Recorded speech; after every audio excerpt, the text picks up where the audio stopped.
Oh, yes. Welcome back, everyone. Today I'm excited to do a review for Transformers Siege Generation Select Hotshot, and he comes in as Generation Select 09. For those that don't know, Hotshot is a new head retool of the Siege Hound figure that was released in the first wave. And he's actually been known about, or at least hinted at, for a while because Hound's packaging art, though it got the colors right, accidentally mixed up Hound's head with Hotshot's. So, people were pretty quick to recognize that design as being like a direct transplant of the Cybertron Defense Hotshot toys, head structure. And it was only a matter of time before it got revealed. And it was made officially available at this year's New York Comic Con 2019, in case you're watching this years from now. He was revealed alongside the Power Dasher Chromar. So they're both released at the same time. And then that was also the time that Generation Select Smokescreen dropped, despite having been on pre-order for a while. So this is going to be cool to take a look at this toy that is a Unicron Trilogy character now appearing in a Generation 1 continuity.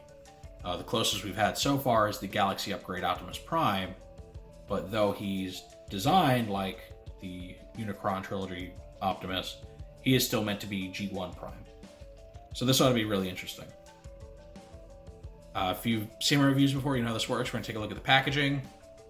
We're going to look at Hotshot's instructions, and then we're going to take a look at the toy itself in its vehicle and robot modes, do comparisons, group shots, things like that. And then at the end, I'll give my final thoughts. So his packaging is nothing new to see at this point. Standard Siege branded Generation Select mailer box thing, the graffiti and all that. We'll open it up.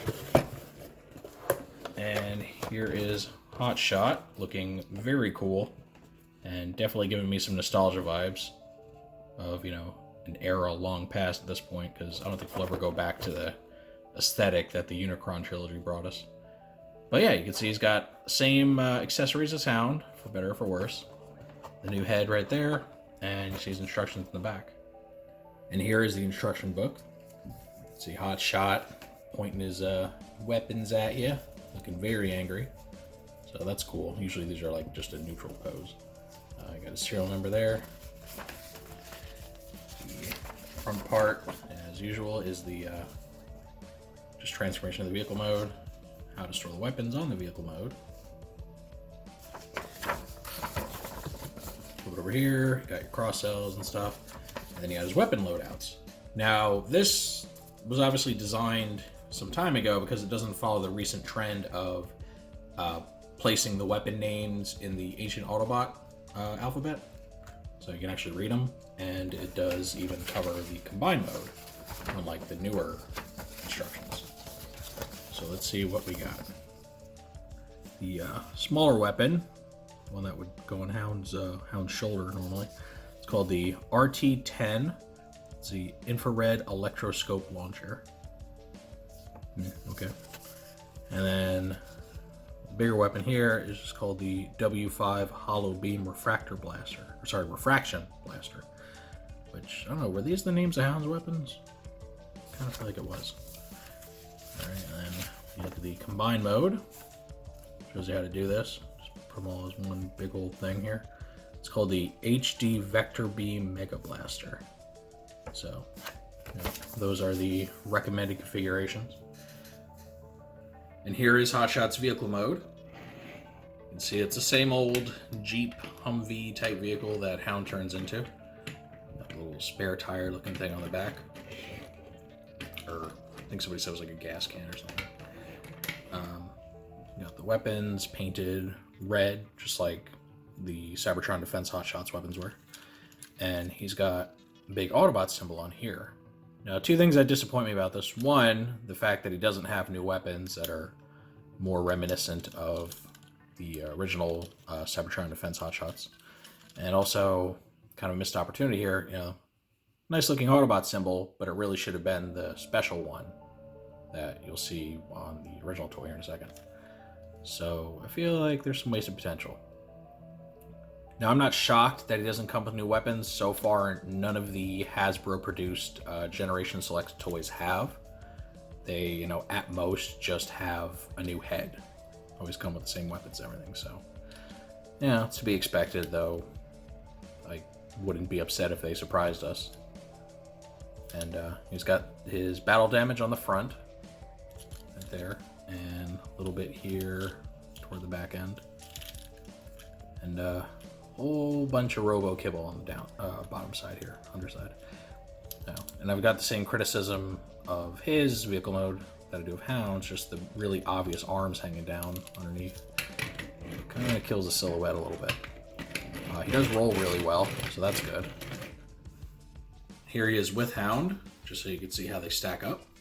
Obviously, very radically different color schemes. Like I said, he is a relic of a more cartoony era of Transformers, whereas Hound is made to be this very gritty, realistic-looking vehicle. Their Autobot symbols are roughly in the same exact place, though they're different tampos. Might be hard to tell, but the size is off, and even the proportions of the symbol are off a little bit, so subtle difference, but it is there. Their paint mask for their battle damage is surprisingly not the same. Normally when they reuse a mold, they just keep the same paint mask for that, but he actually has unique battle damage on him, so that's really cool. Gives him one up on the Seekers there. All right, here we have the original toy that this new one is based off of. This is Cybertron Defense Hotshot from the Transformers Cybertron toy line. And, radically different vehicle modes. This guy is like an armored military type vehicle. And, really the main inspiration here is obviously the color scheme. And you can see for the most part, they've actually matched it up really well, especially with the red and the light blue there. He does use like a neutral black for his dark parts, whereas this guy's, a lot of his are just a really dark blue. So that's the main difference I see as far as the deco. And you can really see the size difference here, just to give you an idea of what a deluxe used to look like at half the price they are now. So, and the weight, obviously you guys can't feel this, but this guy weighs almost twice as much as this one. It's much more solid of a toy. So, it's a big change. Notice he has mini-con ports on him. There's something they did toward the tail end of the Cybertron toy line. Would have been cool if they actually molded some of those on here. It's a little nod, a little bonus. But, again, if they wouldn't give him new weapons, I really doubt they'd remold his body. And here we have his robot mode. And then the only new part here, obviously, is the head. So, get a good look at that. You can see, very different from Hound's. And this is the head that was mistakenly used for Hound's artwork, thus tipping us off to this toy's existence. And this is, I have him holding the weapons in their, suggested standard configuration. Now, one thing that's pretty cool that you can do with this, the original toy that I'll show here in a moment had the cannons on his shoulders. Well, even though these weapons don't look much like those, you can very much plug them into his shoulders via those little 5mm holes there. So this is very doable. And I think it does a decent enough job of emulating the appearance of the original toy. So, me personally, this isn't shown anywhere in the instructions, but I will definitely be keeping my guy like this. With the weapons being modular like they are, everything's kind of fair game. So, this will be how my hotshot looks. And I'm pleased enough with it. And here's Hound in his robot mode for a comparison. And again, these do look like very distinct toys despite sharing the same, the body type. Altering Hotshot's weapon configuration really helps with that illusion too, because, it just changes up his silhouette in a very fun, interesting way. So yeah, I think these are both just brilliant uses of a mold. Hound was definitely one of my favorite deluxes that came out in early Siege. I just think he's very solid, fun transformation, looks good, no, excessive hollow bits or anything. So Hotshot naturally inherits that. but then he also just kind of works very well as his own thing. Obviously, the alt mode isn't what he typically has. He's either a sports car or a big, heavy armored vehicle. But, this is a different hotshot. This is the Generation 1 equivalent of that character. So, there's some leeway there with changing up his alt mode and everything. So, in the G1 or Siege universe, hotshot is a Jeep. That's just what he looks like. And it works. He looks fine.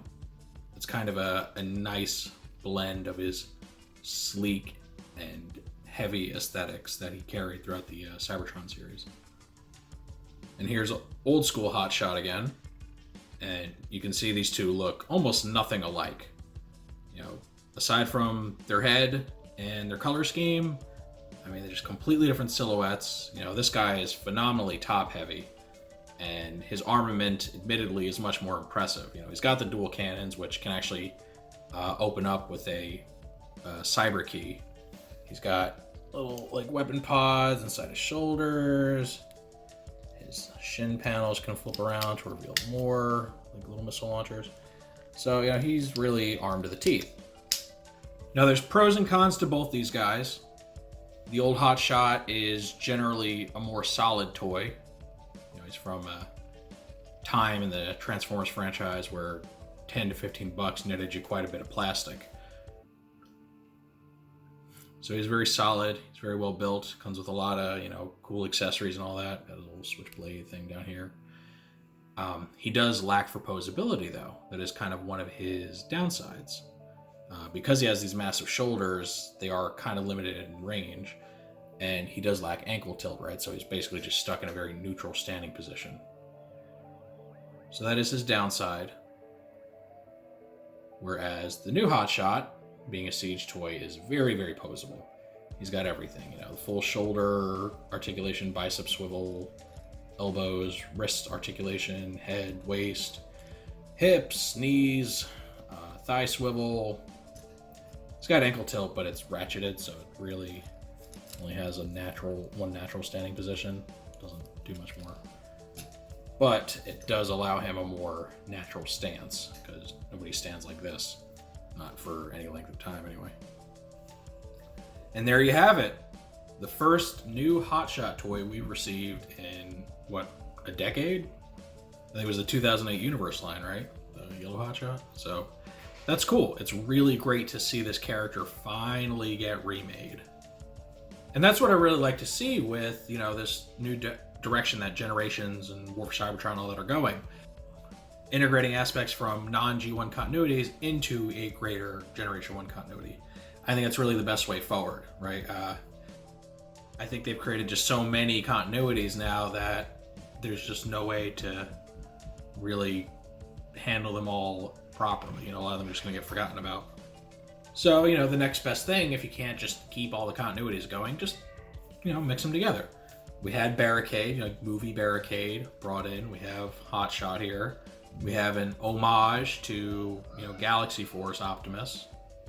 You've got Skybite in the Cyberverse line now, though Cyberverse, it's G1-esque, but it's different. And I would like to see them stick with a continuity. Just pick one, please. Stop rebooting the franchise every couple of years. You can do reboots, but keep a main continuity going too. Just like with comics, right? You have all your different alternate universe type things. So like the Marvel Ultimate timeline and all that. But you still had the main thing going. And I think that's kind of the best way to go. I think we need somewhere to go. We need to let the story flesh out and become enriched instead of just repeating the same premise over and over every few years. Though, obviously, not everyone's going to agree with me on that. But I personally hate seeing stories come to an end when I feel like they have, some more potential. But, let me get back on track here. So, Hotshot. Yes, this toy is great. He will not serve as a replacement for the original toy. If you didn't get the original, he doesn't do everything the original does. but he works really well if you just take him as a G1 version of that character. And what he would look like if he existed in a Generation 1 centric universe. I think he's a lot of fun. One of the selects, retools that I've been looking most forward to, because Hotshot was just always a fun character, even if his characterization was a little inconsistent. So he's available right now on Pulse and, other miscellaneous retailers. Though if you get the free shipping from Pulse, I don't know why you'd pick anyone else. $20, same as any other deluxe, and I think he'll be a great little addition to your collection. But that is only how I feel. Perhaps you feel differently. Let me know down in the comments section. If you enjoyed this review, make sure to toss it a like. If you want to see more videos like this or any of my other content, make sure to subscribe and hit the notification bell so you always get a heads up when I post something new. I thank you for joining me on this look at a character that was really owed his due and finally gets it. And with all that said, I will see you next time.